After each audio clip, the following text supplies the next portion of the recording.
कृष्ण कहते हैं कि मैं ही एक चीज हूं जो जानने योग्य हूं। तो इसका क्या मतलब है? ये क्या है जो जानने योग्य है? और कृष्ण कहते हैं कि अगर मैं ही हूं तो मैं क्या है? तो देखिए, एक एक्सपीरियंस होता है। जब तक आपकी ह्यूमन बॉडी है और आप ट्रूथ जान सकते हो, तो एक एक्सपीरियंस आएगा लाइफ में जो आपकी लाइफ को उलट पुलट कर रख देगा, बदल कर रख देगा।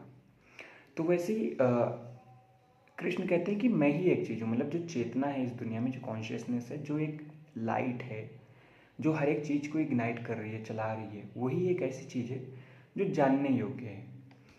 तो यहाँ पर यह भी ध्यान देना पड़ेगा कि कृष्ण अपने फिजिकल फॉर्म को नहीं कह रहे हैं, अपने उस फॉर्म को कह रहे हैं जो इंटेंजिबल है, जो देखा नहीं जा सकता। आत्मा और परमात्मा की बात कर रहे हैं, वो उस सेंस में बात कर रहे हैं। तो जहाँ जहाँ पर भगवद गीता में कृष्ण का यूज़ हुआ है, कृष्ण शब्द का, उसका मतलब Krishna as a physical form नहीं है, कृष्ण एज अ स्टोरी नहीं है जो उनकी 126 साल की स्टोरी रही है, but Krishna as an eternal use हुए हैं, कि वो जो इटर्नल है। तो कॉन्शियसनेस में ऐसा होता है, ऐसा हमेशा होता आया है कि जिसने जिसने सत्य को जाना है, जिसने जिसने ट्रुथ को जाना है, वो ये जान गया है कि वो इटर्नल है। तो उसने ना अपने को आइडेंटिफाई किया हमेशा उस चीज़ से जो इटर्नल है, ना कि उस चीज़ से, उस बॉडी से जो उसकी 100 साल 60 साल की बॉडी रही है, उससे नहीं। तो जब कृष्ण मैं कहते हैं, जब राम मैं कहते हैं, जब कबीर मैं कहते हैं, जब ऐसे लोग मैं कहते हैं, तो इनका आइडेंटिफिकेशन उस चीज़ के साथ होता है जो इटर्नल है। वो बॉडी और माइंड के साथ आइडेंटिफाई नहीं करते हैं। इसलिए बॉडी और माइंड को, कृष्ण के बॉडी माइंड और उनकी स्टोरीज को पूजना इतना वर्थ नहीं लगता जितना कॉन्शियसनेस या फिर जो चीज़ इटर्नल है उनके अंदर, उसको जानना है।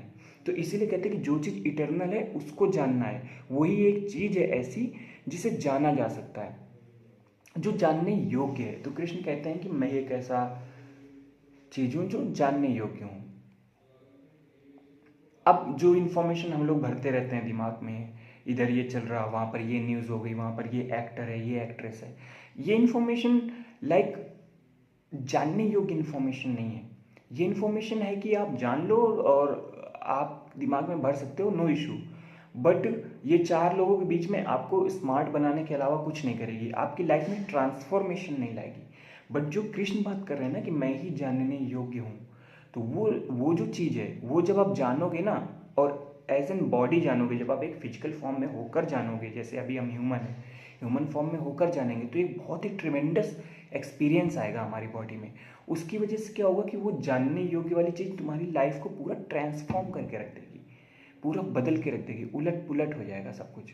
सारे थॉट्स बदल जाएंगे, सारे डिविजन्स खत्म हो जाएंगे, सारी पोलैरिटीज़ खत्म हो जाएंगी, सारे कॉन्फ्लिक्ट्स खत्म हो जाएंगे। तब आप जानोगे कि सिर्फ फ्रीडम ही फ्रीडम है, और बेड़ियाँ, बंदिशें, ये सारी चीज़ें एग्जिस्ट ही नहीं करती इस दुनिया में। ये सारा माइंड मेड चीज़ है, ऐसी चीज़ें हैं ही नहीं इस दुनिया में, एग्जिस्ट ही नहीं करती हैं। जहाँ पर सत्य है वहाँ पर ये सारी चीज़ें एग्जिस्ट नहीं करती। तब आप ये भी जानोगे कि ना सिर्फ यहाँ पर फ्रीडम है, बल्कि यहाँ पर सिर्फ प्यार ही प्यार है। ये हेट्रेड और ये सारी चीज़ें एग्जिस्ट ही नहीं करती हैं, ये लिटरली एग्जिस्ट नहीं करती हैं। ये सिर्फ हमारे माइंड की चीज़ें हैं जो हमने बना ली हैं, बट ये एग्जिस्ट नहीं करती हैं। जब आप उस चीज़ से अटैच्ड हो जाओगे जो इटर्नल है, तब आप जानोगे कि ये सारी चीज़ें एग्जिस्ट ही नहीं करती। जहाँ पर पोल्स नहीं है वहाँ पर दो चीज़ें हो ही नहीं सकती। अगर लव है तो हेट्रेड होगा, ऐसा बाहर होता है। ऐसा वहाँ होता है जहाँ पर कॉन्फ्लिक्ट है, जहाँ पर माइंड है, जहाँ पर थॉट्स हैं, जहाँ पर इमोशंस इन्वॉल्व हैं। बट वहाँ पर जहाँ पर दो पोल्स ही नहीं है, जहाँ पर कोई डिफरेंस ही नहीं है दो लोगों के बीच, जहाँ पर मेरे और तुम्हारे बीच कोई डिस्टेंस ही नहीं है, ना ही कोई अलग होने वाली चीज़ है जो मेरे और तुम्हारे बीच है। तो जब ये चीज़ ही नहीं रहेगी, सब कुछ ऐसे जैसे हर जगह एक ही एक चीज़ है, या फिर इटर्नल चीज़ है, या फिर कह सकते हैं जीरो या इन्फिनिटी है, तो वहाँ पर दो पोल्स खत्म हो जाते हैं। तो हमेशा एक ही चीज़, लव ही लव है। अब ऐसा नहीं कहते कि लव ही लव है, मतलब वो लव जो है वो डिफरेंट लव है, इस वाले लव की बात नहीं कर रहा हूँ। वो लव इसलिए लव हो जाता है क्योंकि जब आप इस मटेरियल दुनिया से नहीं ऊपर उठ जाते हो, तो ये मटेरियल दुनिया ना बहुत भोली भाली लगने लगती है आपको, और आपको लगता है कि like people are like making such a mistakes, like वो छोटी छोटी चीज़ों के लिए लड़ रहे हैं। जब आपके पास इतना ट्रिमेंडस एक्सपीरियंस होता है, आपकी बॉडी इतनी खुश लाइक ब्लिस्ड होती है अपने आप में, अपने एग्जिस्टेंस में खुश रहती है कि वो है इसलिए खुश है। तो जब वो चीज़ होती है तो फिर लाइक लव ही लव होता है हर जगह, सिर्फ लव होता है, हेट्रेड जैसी कोई चीज़ ही नहीं होती है। सो वो इसलिए होता है क्योंकि आपके पास एक बड़ा एक्सपीरियंस है, आपके पास समथिंग बियॉन्ड माइंड है, इसलिए होता है। सो जब तक आप माइंड के थॉट्स और इन सब चीज़ों में, तब तक पोलैरिटीज़ रहेंगी, दो चीज़ें रहेंगी, बट वहाँ पर जाके पोलैरिटीज़ खत्म हो जाती, कॉन्फ्लिक्ट्स खत्म हो जाते हैं। सो जिद्दू कृष्णमूर्ति ने भी कहा है कि like I have never been in conflict in my life. So वो इसलिए क्योंकि वो इटरनल वाली चीज़ से अलाइंड है, उसके साथ जुड़े हुए हैं और वो जानते हैं इस बात को।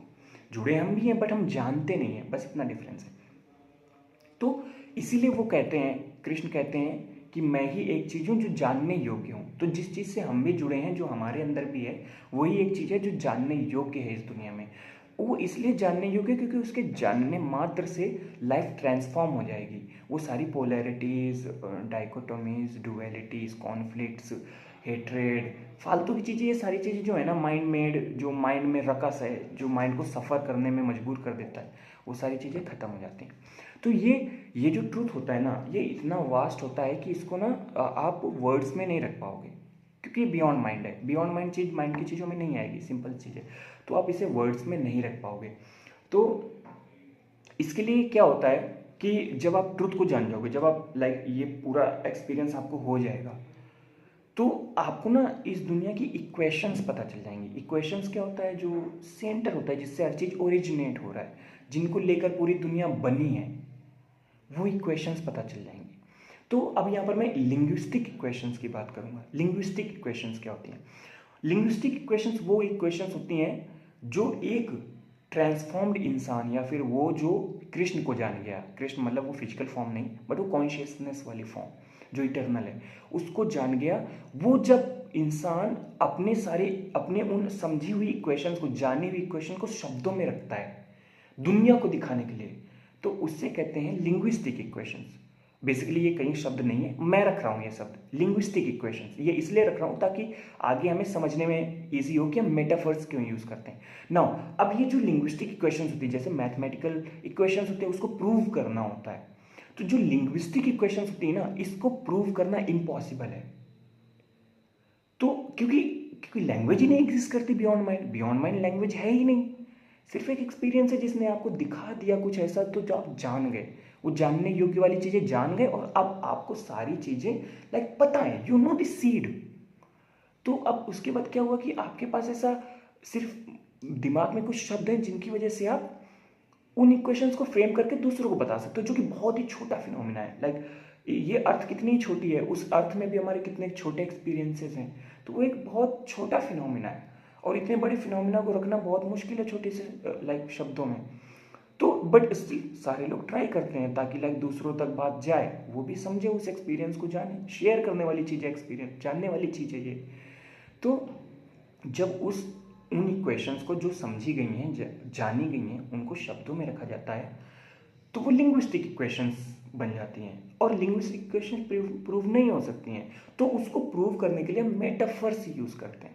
जितना अपना शास्त्र है, जितनी अपनी स्टोरीज हैं, जितने अपने लाइक वेद, उपनिषद, ये सारी चीज़ें हैं, ज़्यादातर जो स्टोरीज हैं सारे मेटाफर हैं। मेटाफर के अलावा और कोई ऑप्शन नहीं है हमारे पास। हमारी लिमिटेशन है कि हम सिर्फ मेटाफर यूज़ कर सकते हैं। तो हम मेटाफर में हम यहाँ की वर्डली थिंग्स को यूज़ करके बताते हैं कि कुछ ऐसा है वो, या फिर यहाँ से वो रिलेट करता है। तो सिर्फ हम मेटाफर ही यूज़ कर सकते हैं। सो लिंग्विस्टिक इक्वेशंस प्रूव करने के लिए मेटाफर लाइक यूज़ करने होते हैं। और जहाँ पर इसीलिए क्या होता है कि जितने बड़े बड़े लोग होते हैं वो मेटाफर में बात करते हैं, जितने ट्रूथ को जानने वाले लोग होते हैं, क्योंकि उनके पास और कोई ऑप्शन नहीं है। सो लिंग्विस्टिक इक्वेशंस, मेटाफर, ये बात हो गई। अब हाँ, अब मैं एक मेटाफर की बात करता हूँ। लाइक जैसे मैं एक इक्वेशन आपको बताता हूँ, बहुत सिंपल सी है, कि बुद्ध कहते हैं कि like enlightenment is the end of suffering, या फिर अपने को जान लेना is the end of suffering. अब ये क्या लिंग्विस्टिक इक्वेशन है, उन्होंने अपने को लाइक बता दिया सबको कि एक सेंटेंस में कि अपने को जान लिया तो सारी सफरिंग्स दूर हो जाएंगी। वेल, इसके लिए प्रूव करना बहुत मुश्किल है, इस सेंटेंस को बहुत सारे एग्जांपल्स देने पड़ेंगे। बट एक बड़ा बड़ा जो ओवरव्यू एग्जांपल जो मुझे दिखाई देता वो है कि आप ना बियॉन्ड माइंड चले जाते हो। आपके पास एक ऐसा एक्सपीरियंस है जो आपको इतना खुश करे हुए है, और आपको बता चुका है कि आप इटर्नल हो और अब आप हमेशा रहोगे इस दुनिया में, और हमेशा जब तक ये बॉडी है तब तक आप उसका मजा भी लोगे। तो अब क्या है कि अब आपको वर्ल्डली थिंग्स इतना परेशान नहीं करेंगी। अब आप किसी के स्लेव भी हो तो आप फ्री हो, क्योंकि आप अपने को जानते हो। तो ये बुद्ध ने भी कहा है। बुद्ध ने कहा है कि अगर मेरे पास ऑप्शन मिले एक गुलाम बनने का या बनाने का, तो मैं बनना पसंद करूंगा। क्योंकि देखो, अगर मैं फ्री हूँ, अपने को जानता हूँ कि मैं इटर्नल हूँ, ठीक है, तो आप मुझे गुलाम बना लो। कब तक के लिए ये बॉडी और माइंड को गुलाम बना पाओगे? मुझे नहीं बना पाओगे, मैं तो फ्री हूँ, ठीक है। तो वैसे ही अगर अगर किसी और को मैं गुलाम बना लूँ और वो अभी नहीं जानता कि वो फ्री है, तो उसकी ना अपॉर्चुनिटी चली जाएगी जानने की, फ्री होने की। इसलिए वो कहते हैं कि मैं गुलाम बनने को रेडी हूँ, बट मैं किसी को गुलाम नहीं बना सकता। किसी को गुलाम बनाना इस दुनिया का सबसे बड़ा क्राइम है। किसी पे कोई भी चीज़ इम्पोज करना सबसे बड़ा क्राइम है। क्योंकि और या फिर किसी, देखो, ये बहुत बहुत ही लाइक चेन वाली चीज़ है। किसी के ऊपर कोई भी चीज़ इम्पोज करना बहुत बड़ा क्राइम है, क्योंकि ये उसकी फ्रीडम छीनता है, एक अपॉर्चुनिटी छीनता है जिससे वो जान सके कि वो इटर्नल है, वो कॉन्शियसनेस है। समझ रहे हो? तो वैसे ही जब कोई धर्म दूसरे पे इम्पोज किया जाता है कि ऐसे पूजा करो, ऐसे पूजा करो, ये करो, वो करो, ऐसी चीज़ें जब बताई जाती हैं, तो ये भले ही आपके लिए कारगर साबित हो, बट वो इम्पोज्ड चीज़ है। वो आपकी अपॉर्चुनिटी लेने के ज़्यादा ताकत रखती है, ना कि आपको फ्रीडम देने की। तो हर एक धर्म, हर एक डिसिप्लिन, अगर आप रोज सुबह सुबह मेडिटेशन भी करने की आदत डाल लेते हो, तो वो भी आपकी फ्रीडम को छीनने की उस इतनी ज़्यादा अपॉर्चुनिटी ले इतना ज़्यादा रेशियो रखती है अपॉर्चुनिटी छीनने की, जितना वो फ्रीडम देने की रखती है। तो कभी कोई आदत नहीं बनानी चाहिए, और सबसे बड़ी आदत अगर बनाओ तो खुद से बनाओ, दूसरे से मत सीखो, खुद से एक्सपेरिमेंट करके सीखो। इसीलिए कहते हैं कि लाइक फ्रीडम सबसे बड़ी लाइक जो है चीज़ है जो अटेन करनी है, वही है। तो अभी हम क्या करते हैं कि अभी हम लिंग्विस्टिक इक्वेशन में थे, तो उन्होंने कहा कि इनलाइटनमेंट और नोइंग योर सेल्फ, या फिर कृष्ण जिसे कहते हैं कि मैं ही एक जानने वाली चीज़ हूँ, तो वो मैं जो कृष्ण की बात कर रहे हैं वो मैं मेरे अंदर भी है, ठीक है। तो वही एक जानने वाली चीज़ है, एंड वो अगर जान जाओगे तो एंड ऑफ सफरिंग हो जाएगी। क्योंकि सफ़र हम क्यों करते हैं? क्योंकि हम फिजिकल फॉर्म में हमें बॉडी पेन होते हैं, मेंटल क्रैम्प्स होते हैं, और ये सारी चीज़ें होती हैं, ठीक है। ये सारी चीज़ों से ऊपर उठ जाओगे तो बेसिकली बॉडी भी पेन भी होगा, तो वो एक सेंसेशन रहेगा जो आप इंजॉय करोगे, ठीक है। तो वो सब चीज़ लाइक ख़त्म हो जाती हैं। तो इसका यही है कि मेटाफर के थ्रू इसको एक्सप्लेन किया जा सकता है कई तरीक़ों से, बट ये एक इक्वेशन है। वैसे ही और भी बहुत सारी इक्वेशन है, जैसे मैं आपको छू नहीं सकता हूँ, ये भी बहुत बड़ी चीज़ है समझने को, बट इसके लिए बहुत बड़ा रियलाइजेशन चाहिए कि मैं आपको छू नहीं सकता हूँ। जब आप अपनी बॉडी से दूर होगे, कभी कभी ऐसा एक्सपीरियंस आता है जैसे मेरी लाइफ में आया, जब मैं बॉडी से अपनी दूर हो गया, मुझे पता चला कि मैं दूर हो गया, और ऐसा नहीं कि मैं बॉडी के साथ अलाइंड था, मैं इस वाली चीज़ के साथ अलाइंड था। तो ये जो इंटरनल है, जो हमेशा है, और मुझे ये चीज़ पता थी कि ये हमेशा रहेगी। जब इस चीज़ से आप लाइक ये हमेशा वाली चीज़ के साथ अलाइंड रहोगे और बॉडी से दूर हो जाओगे, तब आपको समझ में आएगा कि आप कोई चीज़ नहीं छू सकते हो। इवन जिस बॉडी में आप रिजाइड कर रहे हो अभी, इसको भी नहीं छू सकते हो। तो ये भी एक लाइक लिंग्विस्टिक इक्वेशन है। अब इसको समझाने के लिए बहुत सारे मेटाफर्स की जरूरत होगी, बहुत सारी कहानियाँ बनी हैं और शास्त्रों में लिखी होंगी बहुत सारी। तो ये मेटाफर्स की इसलिए ज़रूरत होती है, इन रूपक अलंकार की इसलिए ज़रूरत होती है, और इनका सिर्फ और सिर्फ इतना काम है कि ये आपको ना पिन पॉइंट कर सकें उस डायरेक्शन में, कि देखो और भी एक चीज़ है इस दुनिया में जो जानने योग्य है, ठीक है। सिर्फ इनका काम सिर्फ आपको पिंच करना है, शास्त्रों का काम सिर्फ और सिर्फ पिंच करना है, क्योंकि ये सारी चीज़ें ट्रूथ से डिराइव हुए हैं। ये शास्त्रों में जो इक्वेशंस लिखे हुए हैं और जो मेटाफर्स लिखे हुए हैं, ये ट्रूथ से डिराइव हैं, जो कि बहुत वास्ट है, और हमारी जो लैंग्वेज है वो बहुत छोटी है उसको उस मामले में। तो लैंग्वेज का काम सिर्फ और सिर्फ यहाँ पर पिंच करना होता है, कि आपको थोड़ा पिंच करें ताकि आप भी उसकी ओर जाएं। अब आपको शास्त्रों को पढ़ने की ज़रूरत नहीं है अगर आप ट्रुथ जानते हो तो, क्योंकि ट्रुथ के कंटेक्स्ट में सारी चीज़ें लिखी गई हैं, तो शास्त्रों को पढ़ने की जरूरत नहीं है। मुझे गीता भी पढ़ने की जरूरत नहीं है, कितना भी होली टेक्स्ट लोग क्यों ना मान लें, मुझे पढ़ने की जरूरत नहीं है अगर मैं ट्रुथ जानता हूँ। और अगर ट्रुथ नहीं जानता तो भी पढ़ने की जरूरत है नहीं, अगर मैं डायरेक्टली ट्रुथ सीख करता हूँ।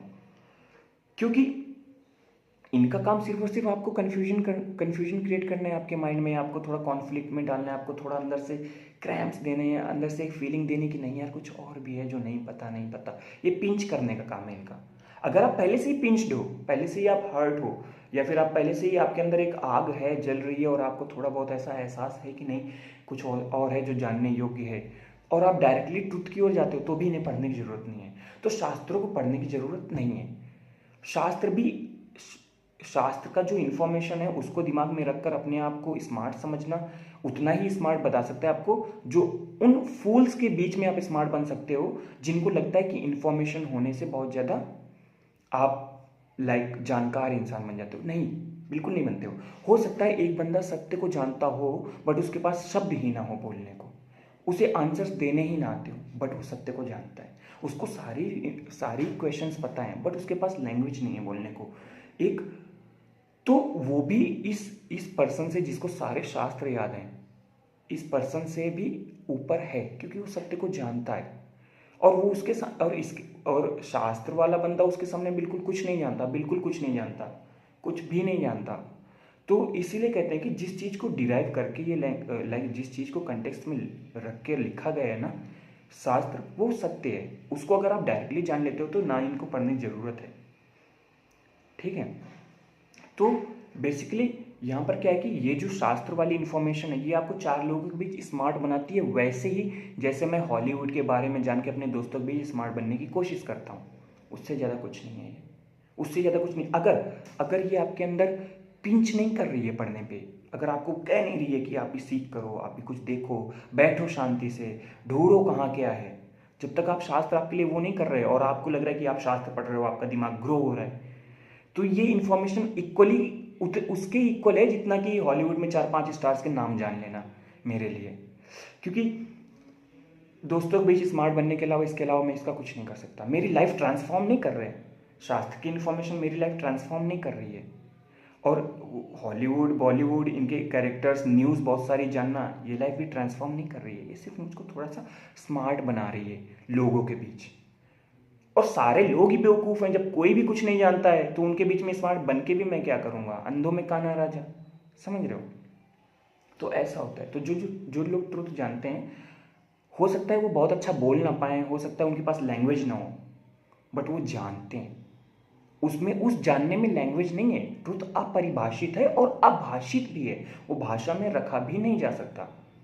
और जो रखने की कोशिश करते हैं वो उन्होंने बहुत ही अच्छे से पढ़ाई की है, वो अच्छे कवि रहे, वो अच्छे कवियों को पढ़ा होगा उन्होंने, इसलिए वो शब्द जानते हैं। कबीर ने हर तरह के वर्ड्स यूज करे हैं, और बुद्ध ने बहुत प्रोफेशनल तरीके से चीज़ों को पार्ट किया है, और कृष्ण ने देखो कितनी अच्छी अच्छी लिंग्विस्टिक इक्वेशंस दिए हैं, कितने अच्छे अच्छे शब्दों में। और बुद्ध ने भी देखो मेटाफर्स भी दिए हैं, तो कितने सटल तरीके से दिए हैं, बल्कि कबीर और रामानुजन नहीं दे पाए। रामानुजन ने इक्वेशंस दे दी मैथ की। अब उनकी देखो, रामानुजन का क्या था कि उनको मैथमेटिकल सिंबल समझ में आते थे, उनके माइंड की स्ट्रक्चर को। कबीर को क्या आता था, कबीर और रामानुजन में सिमिलरिटी है कि दोनों लोगों ने ना इक्वेशंस बोल दिए, उन्होंने फर्क नहीं पड़ा कि क्या होगा। रामानुजन ने बाद में भले ही जाना कि प्रूफ्स मैथमेटिकल वर्ड में बहुत ज़्यादा जरूरी हैं, बट कबीर ने फिर भी नहीं सोचा। कबीर ने कहा मैंने जो बोल दिया, अब मुझे प्रूफ देने की जरूरत नहीं है। फक्कड़ी थे, शब्दों को लेकर इतना कॉन्शियस नहीं थे वो। उन्होंने राम बोला तो लोगों ने ना राम को उस राम से आइडेंटिफाई कर लिया जो राम मूर्ति वाले राम हो गए, जो राम की लाइफ रही है। अगर कोई राम बोल रहा है तो ये जानना जरूरी है, ये अगर कोई सत्य पुरुष कृष्ण या राम बोल रहा है तो ये जानना जरूरी है कि ना तो वो राम जिन्हें हम जानते हैं जो 100-125 साल जिए, ना तो उन राम की बात हो रही है, ना ही उन एक्सपीरियंसेस की बात हो रही है जो राम के हुए। ना सीता माँ वहाँ पर आई, ना वहाँ पर कोई है, क्योंकि जो कॉन्शियसनेस है उसके एक्सपीरियंसेस भी नहीं है। एक्सपीरियंसेस सिर्फ तभी तक हैं जब तक ये बॉडी और माइंड है। इसके बियॉन्ड तो एक्सपीरियंसेस ही नहीं है उसके पास एक्सपीरियंसेस तभी हैं जब फिजिकलिटी है। तो जहाँ पर कृष्ण कहते हैं मैं, तो वो फिजिकलिटी की बात ही नहीं कर रहे हैं, तो उनकी लाइफ के एक्सपीरियंसेस भी मैटर नहीं करते हैं। वैसे ही राम के भी एक्सपीरियंसेस मैटर नहीं करते हैं। राम से हम अगर राम से कुछ सीखना है तो सिर्फ ये है कि राम को जानना, क्योंकि अब राम ही अपने आप को उस चीज से आइडेंटिफाई करते हैं जो इटर्नल है। तो वो जब मैं बोलते हैं तो उनका राम वो हो जाता है, इटर्नल है जो। तो मेरे लिए राम अब वो नहीं रह गए जो 100 साल और 125 साल जिए, मुझे नहीं पता कितना जिए लाइक। तो उन चीज़ों से अलाइंड है वो सारी चीज़ें। तो ऐसे ही शब्दों का डिस्टॉर्शन भी होता है। लोग कृष्ण को फिजिकलिटी से ज़्यादा समझते हैं, बल्कि इटर्नल से नहीं समझते हैं। बल्कि कॉन्शियसनेस तो इटर्नल है। कृष्ण जिसे मैं बोलते हैं वो इटर्नल के साथ आइडेंटिफाई कर कर बोलते हैं, वो अपने बॉडी के साथ आइडेंटिफाई करके कभी बोलते ही नहीं है। राम ने भी कभी अपनी बॉडी के साथ आइडेंटिफाई नहीं किया, कबीर ने भी कभी अपनी बॉडी के साथ आइडेंटिफाई नहीं किया।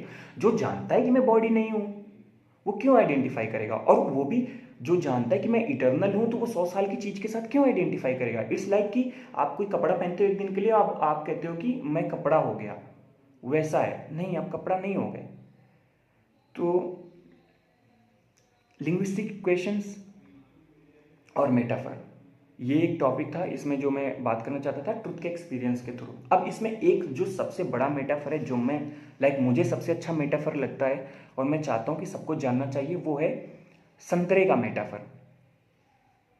संतरे के मेटाफर में देखो, मेरी तरफ मुझे जैसे ये मेटाफर मिला बहुत ही डिस्टॉर्टेड तरीके से मिला। मैंने इसे अपनी तरफ से संभाला, अपनी तरफ से बनाया है। मुझे जो मिला था वो 2 लेयर्स में मिला था कि एक तो संतरे का छिकला, एक संतरे का रस। बट मैं 3 लेयर पे इसे डिवाइड करता हूँ। एक है संतरे का छिकला, जो मटीरियल वर्ड है, लाइक 5 इंद्रिया, अपनी जो भी अपने लस्ट एंड ये सारी चीज़ें हैं, जो हम टेस्ट, लस्ट, ये इंद्रियां हैं, इनसे जो सुख मिलता है वो छिलका वाला सुख है, छिलका का टेस्ट है।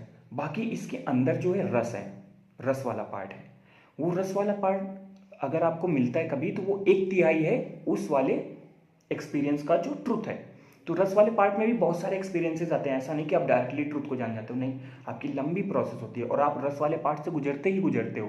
तो जैसे रस वाले पार्ट में क्या होता है कि जब आप कभी ध्यान मुद्रा में बहुत गहरा पहुंच जाते हो तो आपको पता चलता है कि अलर्टनेस किस लेवल पे अलर्ट होती है। जैसे हम कहते हैं ना कि अगर हम युद्ध में भी खड़े हैं तो हम बहुत अलर्ट रहते हैं, हमारे रोंगटे भी खड़े रहते हैं, हम इतना अलर्ट रहते हैं। वो अलर्ट भी सो रही है उस अलर्टनेस को लेके, जब आप बहुत ज़्यादा डीप मेडिटेशन में जाते हो तो जब उस अलर्टनेस का आपको टेस्ट मिलेगा तो और भी मजा आएगा। तो वो रस के बराबर है। वो ऊपर छिलके से आप ऊपर उठ गए, आप छिलके के अंदर आ गए, आप बड़े वाले रस, अब अच्छा टेस्ट कर रहे हो पहले से फूड। अब जो टेस्ट अब जो आप फूड टेस्ट कर रहे हो वो अच्छा है पहले से। इसमें बहुत सारी चीज़ें हैं, इसमें अनगिनत चीज़ें हैं और कुछ भी आ सकता है आपके पास। आप कभी सोच के लेटोगे कि मुझे ये आ जाए तो कभी कुछ आएगा ही नहीं। आपको कभी सोच के बैठना ही नहीं है, आपको कभी सोच के मेडिटेट करना ही नहीं है। आपको जस्ट रिलैक्स करना है, रिलैक्स, लीव इट। जैसे होता नहीं कि एक फूल होता है और भगवान के मंदिर में चढ़ गया, अब वो चढ़ गया, हो गया भाई जो होना था उसका। तो अब भगवान चाहे तो हवा ला के उसे उड़ा दें, चाहे तो कोई कुत्ता आके उसे खा जाए, कुछ भी हो सकता है, कुछ भी हो सकता है उस फूल के साथ। अब वो फूल है, वो चढ़ गया। तो वैसे ही आप जब मेडिटेशन करो तो आप चढ़ जाओ। जैसे भगवान पे फूल चढ़ जाता है वैसे आप चढ़ जाओ, समर्पित हो जाओ, leave everything, thoughts, body, mind. अगर बैठे हो, शरीर झुक रहा है तो झुकने दो, स्ट्रेट रखने की भी जरूरत नहीं। जब आप उस तरह से आप जब समर्पित करोगे अपने आप को तो बहुत सारे तरीके के एक्सपीरियंसेस आएंगे। मेरे साथ बहुत सारे हुए, जिसमें 1-2 ऐसे रहे जिसमें मैंने खुद से एक्सपीरियंस किया कि मैं एलिवेट हो रहा हूँ, मैं उड़ रहा हूँ। बेसिकली बॉडी नहीं उड़ रही है, बट जो कॉन्शियसनेस है, जो चेतना है, जो अलर्ट है, जिसको मैंने फील किया, जो अलर्ट है, वो एलिवेट हो रही है। तो बेसिकली क्या है कि अभी मुझे भी लग रहा है, अभी आपको सुनने में भी लग रहा होगा और मुझे भी लग रहा है कि यार ये इल्यूजन हो सकता है। बल्कि उस समय जब मैं अलर्ट रहता हूँ उस समय मुझे इतना कॉन्फिडेंस होता है कि ये झूठ हो ही नहीं सकता है। तो इसलिए जब तक ये चीज़ परमानेंटली नहीं मिलती ना, तब तक मैं हमेशा के लिए कभी नहीं बोल पाऊंगा कि ये सच ही सच है। बट जिस टाइम ये रहता है उस टाइम मुझे पता होता है कि ये सच ही सच है, ये झूठ नहीं है। ऐसा कोई एक्सपीरियंस नहीं है जो इल्यूजन से आ रहा हो। और इसमें ऐसा भी होता है कि आप खुली नींद मिलते हो। खुली नींद शब्द मैंने पीयूष मिश्रा की किताब से लिया है। तो तुम्हारी औकात क्या है पीयूष मिश्रा, तो उन्होंने ये शब्द यूज़ किया था। बेसिकली मेरे साथ ये पहले हो चुका था, उसी के हफ्ते महीने 1.5 महीने पहले, और मैं ढूंढ रहा था कि मेरे साथ क्या हुआ। वो मेरा पहला एक्सपीरियंस था, मैं ढूंढ रहा था क्या हुआ क्या हुआ। और ये किताब पढ़ रहा था तुम्हारी औकात क्या है पीयूष मिश्रा, तो मुझे शब्द मिला खुली नींद। मैंने कहा यार ये सही चीज़ है, खुली नींद। 3 घंटे में लेटा रहा और मैं देखता रहा, जैसे ट्रेन प्लेटफॉर्म से निकलती है ना और मैं प्लेटफॉर्म में बैठा हूँ, वैसे ही थॉट्स निकलते रहे और मैं थॉट्स देखता रहा। और कुछ समय बाद मैं सो गया, बॉडी माइंड सो गया, और मैं थॉट्स को देखता रहा ये जानते हुए कि मैं सपना देख रहा हूँ। मुझे पता था कि मैं सपना देख रहा हूँ। जहाँ पर मैं जान रहा हूँ कि मैं सपना देख रहा हूँ, उसे कहते हैं खुली नींद। मेरी मेरी तरफ से एक पॉइंट है, मुझे नहीं पता पीयूष मिश्रा ने क्या सेंस लेकर लिखा है, मैं उनको समझ भी नहीं पाया उन्होंने क्या लिखा है, बट ये शब्द बहुत अच्छा लगता है, इसे मैं खुली नींद बोलता हूँ। इस तरह के एक्सपीरियंसेस आते हैं आपके पास। तो ये है, ये संतरे के छिलके के ऊपर के मतलब कि ये रस वाले एक्सपीरियंस है, जो रस वाला पार्ट है। तो ये जब तक एक्सपीरियंस होगा तभी तक आप सोच पाओगे कि ये सच है। बाकी उसके बाद इल्यूजन लगता है, आपको अपने माइंड को मनाना पड़ता है कि ये सच है, इसको ढूंढो। अगर इल्यूजन करके मैं अभी झूठ बोल दूँ उसे, तो फिर मैं स्ट्राइव नहीं करूँगा। तीसरे लेयर के लिए, अब तीसरा लेयर है बीच, जिसके अंदर संतरे की ना लॉन्ग लॉन्ग हिस्ट्री है, हमेशा वाली हिस्ट्री है। तो हमें वहाँ पहुँचना है। वहाँ पहुँचने के लिए इन 3 लेयर से गुजरना पड़ेगा, इन तीनों को छोड़ना पड़ेगा। उसके लिए हमें बहुत सारे तरीके अपनाने पड़ते हैं, और कभी कभी और तरीके अपनाने से कुछ भी नहीं होता। जिस दिन ये जान जाते हैं कि तरीके अपनाने से कुछ नहीं होता, उस दिन हम अपने आप को फूल सा समर्पित कर देते हैं। और फिर उसके लिए बॉडी में बहुत सारी एनर्जी भी चाहिए, उसके लिए काफ़ी सारा प्रिपरेशन भी चाहिए होता है बॉडी का। तो ये जब हम ये सारी चीज़ें फेस कर रहे होते हैं, तो धीरे धीरे बॉडी अपने आप प्रिपेयर हो जाती है। तब हमें वो सत्य मिल जाता है, जिसमें सारी क्वेश्चंस हैं, सारा पास्ट है, सारी हिस्ट्री है। संतरे के पहला पेड़ कहाँ लगा था उसकी भी हिस्ट्री है। तो हमें क्वेश्चंस मिल जाती हैं। और वो छोटी सी चीज़ दिख तो भले छोटी रही है, बट वो है सबसे तगड़ी चीज़। मतलब सब कुछ संतरे के बीज में ही है। वो एक नया पेड़ बना देगा, उस पेड़ के अंदर कितने सारे बीज लगा देगा, समझ रहे हो। और ऐसे ही फिर कॉन्शियसनेस मल्टीप्लाई होती है, ऐसे ही बीज जैसे बहुत सारे मल्टीप्लाई होते हैं एक बीज से, वैसी कॉन्शियसनेस ऐसे ही एक बॉडी से बहुत सारी बॉडीज़ में जाती है। तो उस बीज तक पहुंचना है, वही ट्रुथ है। उस बीज को जान लिया, वैसे है हमारे अंदर, सबके अंदर है। उस बीज को जान लिया तो हमें सब कुछ पता चल जाएगा। उसके बाद कुछ भी ऐसा नहीं रहेगा जो जानने बाकी है। बस इतना ही।